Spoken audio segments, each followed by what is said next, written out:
తెలంగాణ రాష్ట్రం ఎక్కడా అడవుల్ని నరికేసే పరిస్థితి లేదు. ఏ జంతువుల్ని చంపదకూడదు.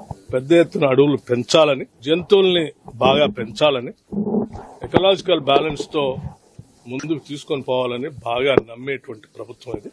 పూర్తి స్థాయిలో తెలంగాణలో అడవుల్ని, జంతువుల్ని, పర్యావరణాన్ని రక్షించే కార్యక్రమంలో భాగంగానే ప్రభుత్వం ముందుకెళ్తుంది. అడవి గాని భూమిని అడవి అంటున్నారు ఓ ప్రధానమంత్రి అంటే ఆశ్చర్యం వేస్తుంది. అంటే ఇక్కడ ఉన్న స్థానిక బీజేపీ నాయకత్వం ఆ విధంగా వారికి ఫీడ్బ్యాక్ ఇవ్వడం అనేది కూడా సరికాదు.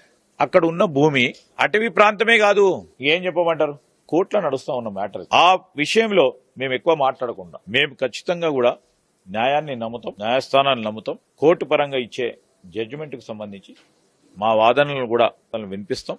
ఆర్టిఫిషియల్ ఇంటెలిజెన్స్, కృత్రిమ మేధను ఉపయోగించుకొని అనేక మందిని ప్రభావితం చేసే విష ప్రచారం చేసిన, విషం జిమ్మే కార్యక్రమం చేసిండ్రు ప్రక్కన టీఆర్ఎస్, ఇంకో పక్కన బీజేపీ.